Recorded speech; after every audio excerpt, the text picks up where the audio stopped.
नमस्कार, देश दिन भर में आपका स्वागत है। मैं हूं प्रवीण तिवारी और आज बुलेटिन की शुरुआत करते हैं दो तस्वीरों के साथ। ये दो तस्वीरें हैं दो महिला अधिकारियों की। एक महिला अधिकारी फतेहाबाद की एसपी जिनका तबादला कर दिया गया है और दूसरी महिला अधिकारी हैं डीएम बुलंदशहर की।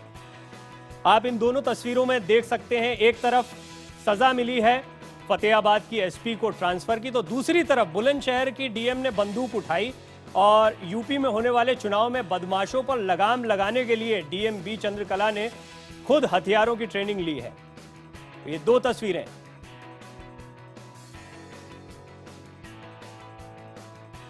सबसे पहले बात पहली तस्वीर की करते हैं, यानी फतेहाबाद की एसपी जिनका ट्रांसफर कर दिया गया। एक तरह से उन्हें सजा मिली है। आपको याद होगा फतेहाबाद में एक कार्यक्रम के दौरान जब लोगों की शिकायत सुनी जा रही थी, तब हरियाणा के स्वास्थ्य मंत्री अनिल विज और संगीता कालिया जो कि एसपी थी फतेहाबाद की, उनके बीच में कहासुनी हो गई थी और इसके बाद उन्हें इस कहासुनी की सजा मिली है, उनका ट्रांसफर कर दिया गया है। लोगों में खासी नाराजगी है। आज अनिल विज का पुतला भी फूंका गया है।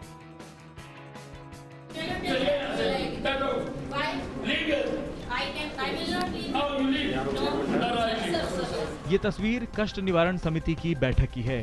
एक शिकायतकर्ता ने जब इस इलाके में नशे पर रोक की मांग की तो बैठक में मौजूद अनिल विज ने एसपी संगीता कालिया से इस पर जवाब मांगा। इसके बाद क्या हुआ आप खुद देखिए और दो पदों की तार तार होती मर्यादा को महसूस कीजिए। 2500 पर्चे हम इस साल 2500 पर्चे कर रहे हैं, पर्चा काट के शाम को फिर बिकती है। आपका काम हम तो रोकना। हमारा काम जितना उसमें आ रहा है उतना हम कर ही रहे हैं। अब तोड़ वाला आ रहा है, आपके सामने बता रहे हैं एक बिक्री है वहाँ पे।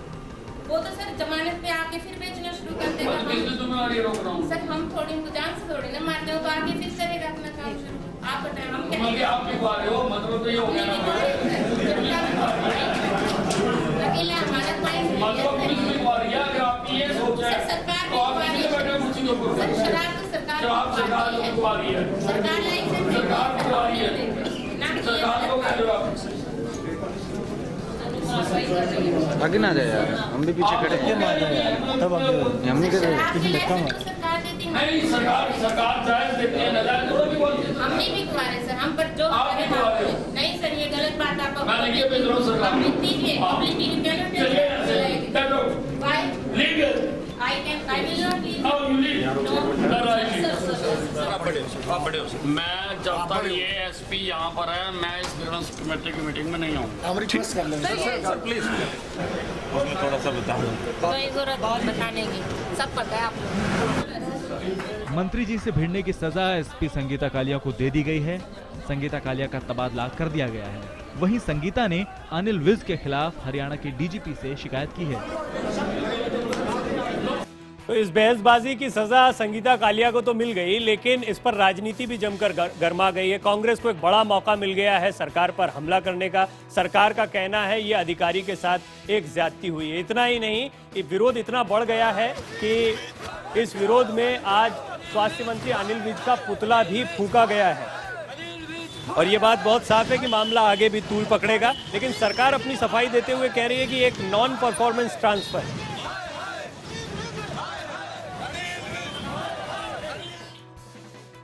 और इस मामले पर जवाहर यादव का क्या कहना है वो भी हम आपको सुनवाते हैं। जो चल रही है इस सरकार का मुख्य उद्देश्य यह है कि हमारे बच्चे और हमारे पेरेंट्स अवैध शराब से दूर रहे। उसको बचाना मंत्री की भी प्रमुखता है और माननीय मुख्यमंत्री की भी प्रमुखता है। तो ये सीएम खट्टर के ओएसडी की तरफ से सफाई थी, यानी इसे आप सरकार की सफाई मान सकते हैं। अब बात करते हैं दूसरी तस्वीर की, जो हमने देश दिन भर में शुरुआत में आपको दिखाई थी, यानी बुलंदशहर की डीएम क्यों बंदूक उठाए हुए हैं और हथियारों की ट्रेनिंग क्यों ले रही हैं। दरअसल अब चुनाव का समय आ रहा है और पंचायत चुनाव में किसी तरह की अप्रिय घटना से निपटने के लिए वो खुद भी ट्रेनिंग लेती दिखाई दे रही हैं। पुलिस लाइन में आयोजित एक ड्रिल में उन्होंने हथियार चलाने की ट्रेनिंग ली। बुलंदशहर के डीएम बी चंद्रकला ने खुद हथियार यहां पर चलाया। इस दौरान उन्होंने फायर भी किए। ग्राम पंचायत के दौरान किसी भी गड़बड़ी से निपटने के लिए प्रशासन ने तैयारी की है। डीएम ने जिले के सभी एसडीएम, तहसीलदार और चुनाव ड्यूटी कर रहे अफसरों को एंटी राइट वेपन्स का प्रशिक्षण दिलवाया है।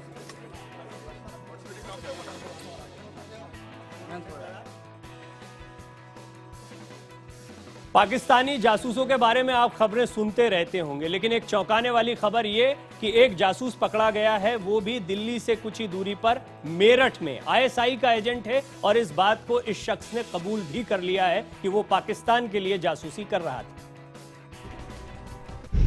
मेरा नाम मोहम्मद इजाज है और वाले साहब का नाम मोहम्मद इसहाक है। मैं पाकिस्तान का रहने वाला हूँ, त्रामड़ी चौक अरफाना मोहल्ला अरफानाबाद इस्लामाबाद का। मेरठ के कैंट रेलवे स्टेशन के पास से गिरफ्तार आईएसआई के इस एजेंट के घर का पता गौर से सुन लीजिए। इस्लामाबाद के मोहम्मद एजाज ने कैमरे पर कबूल किया कि पिछले 2 साल से आईएसआई के साथ मिलकर वो काम कर रहा था। मोहम्मद एजाज के मुताबिक वो आईएसआई के लोगों से स्काइप और मेल के जरिए बात करता था। मेरे को यहाँ पे मैं बांग्लादेश के पासपोर्ट के थ्रू बांग्लादेश आया और बांग्लादेश से गलत रास्ते से इंडिया में आया हूँ। यहाँ पर मेरे को सलीम नामी आदमी ने जासूसी के लिए भेजा था। एजाज के मुताबिक अब तक वो शाहजहांपुर और उत्तराखंड के शंखला और पिथौरागढ़ आर्मी बेस की तमाम जानकारियां पाकिस्तान तक पहुंचा चुका है। इसके पास से पाकिस्तान का पहचान पत्र, विभिन्न कंपनियों के सिम कार्ड, लैपटॉप, मोबाइल, फर्जी आधार कार्ड और बंगाल का फर्जी वोटर आईडी कार्ड बरामद किया गया है। लोकल ट्रेन को मुंबई की लाइफलाइन कहा जाता है, लेकिन कैसे ये लोकल ट्रेन जिंदगी भी ले लेती है, इसकी कुछ हैरत अंगेज सनसनीखेज तस्वीरें मुंबई से सामने आई, जब एक युवक भीड़-भाड़ वाली चलती ट्रेन से गिर गया और उसकी मौत हो गई। विचलित करने वाली ये तस्वीरें 27 नवंबर की हैं। मुंबई की लाइफलाइन कही जाने वाली लोकल में 21 साल का भावेश नकाट 9 बजे के करीब डोंबिवली से भाईखला जाने के लिए चढ़ा था। भीड़ की वजह से युवक ट्रेन के फुटबोर्ड पर महज पंजों के सहारे खड़ा था। ट्रेन के गेट पर लटका हुआ भावेश ट्रेन में मौजूद यात्रियों से उसे अंदर खींचने को भी कहता रहा। इसी दौरान अचानक भीड़ से धक्का लगा और युवक रेलवे ट्रैक पर जा गिरा। युवक को अस्पताल ले जाया गया, लेकिन रास्ते में ही उसकी मौत हो गई। ट्रेन में ही मौजूद एक यात्री ने इस हादसे का पूरा वाकया मोबाइल के कैमरे में कैद कर लिया। मुंबई और ठाणे से रोजाना 65 लाख लोग ट्रेन से सफर करते हैं और भीड़ इतनी होती है कि हर दिन तकरीबन 10 लोगों को अपनी जान से हाथ धोना पड़ता है। पिछले एक हफ्ते में ही 80 लोगों की ट्रेन से गिरकर मौत हो चुकी है। और अब बात जन लोकपाल को लेकर चल रही राजनीति की।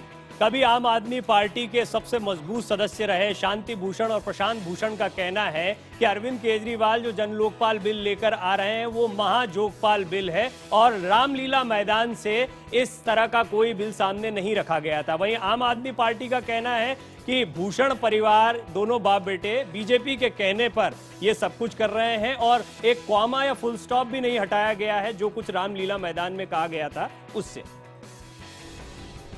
इस बिल का सही नाम होगा आम आदमी पार्टी की सरकार के मंत्रियों और एमएलए के भ्रष्टाचार को छिपाने वाला बिल। आम आदमी पार्टी के संस्थापक सदस्य और लोकपाल आंदोलन के सबसे बड़े नामों में से एक प्रशांत भूषण ने दिल्ली सरकार के जन लोकपाल बिल को देश की जनता के साथ धोखा करार दिया। प्रशांत भूषण का आरोप है कि ये वो लोकपाल बिल नहीं है जिसके लिए 2011 में सरकार को झुका देने वाला आंदोलन हुआ था।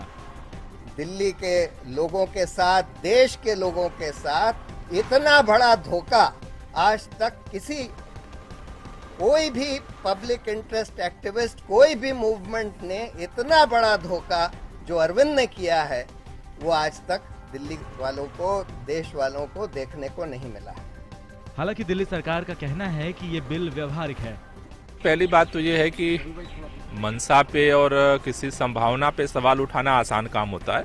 सरकार एक व्यवहारिकता में काम कर रही है। आज उन्होंने एक प्रेस कॉन्फ्रेंस करी, भारतीय जनता पार्टी के इशारों पर प्रेस कॉन्फ्रेंस करी और हमारा तो ये अनुरोध रहेगा कि उन्हें अब सार्वजनिक तौर पर बीजेपी की ऑफिशियल मेंबरशिप ले लेनी चाहिए। आपको ये भी बता दें, बिल सोमवार को दिल्ली विधानसभा में पेश होना है। आम आदमी पार्टी के विधायक पंकज पुष्कर का कहना है कि अगर बिल पर सवाल उठ रहे हैं तो उसे सेलेक्ट कमेटी के पास भेज देना चाहिए। वहीं कांग्रेस और बीजेपी ने भी जन लोकपाल बिल को लेकर केजरीवाल सरकार पर निशाना साधा है। वहीं जामिया मिलिया में दीक्षांत समारोह के दौरान प्रधानमंत्री को बुलावा भेजे जाने को लेकर भी राजनीति गर्मा गई है। 95 पूर्व छात्रों और कई लोगों ने एक चिट्ठी लिखी है यूनिवर्सिटी के वाइस चांसलर को और कहा है कि प्रधानमंत्री मोदी को जामिया मिलिया में नहीं बुलाया जाना चाहिए। अब इस पर सवाल ये भी खड़े हो रहे हैं कि उन्हें क्यों ना बुलाया जाए। दिल्ली की जामिया मिलिया इस्लामिया यूनिवर्सिटी के कॉन्वोकेशन प्रोग्राम में पीएम नरेंद्र मोदी को बुलाए जाने का एल्यूमिनी मेंबर्स ने ही विरोध शुरू कर दिया। यूनिवर्सिटी के 2 पूर्व छात्रों ने 50 अन्य एल्यूमिनी मेंबर्स का साइन किया लेटर वाइस चांसलर तहत अहमद को भेजा है। इसमें उन्होंने कहा है कि 2008 के बाटला हाउस एनकाउंटर के बारे में पीएम मोदी की टिप्पणी के मद्देनजर उनको कॉन्वोकेशन में नहीं बुलाना चाहिए। अगर उन्हें बुलाना ही है तो पहले मोदी को 2008 के अपने बयान पर माफी मांगनी होगी।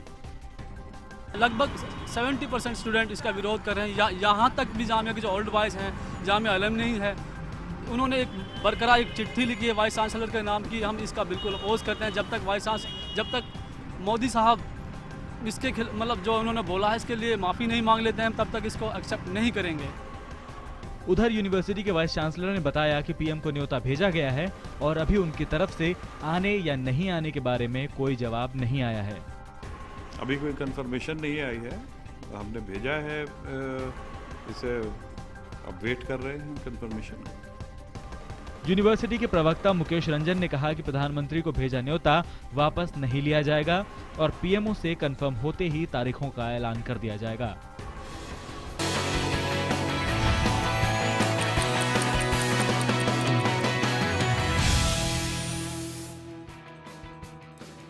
देश दिन भर में एक बार फिर आपका स्वागत है। शीना बोरा हत्याकांड में सीबीआई ने आज पीटर मुखर्जी का लाई डिटेक्टर टेस्ट करवाया।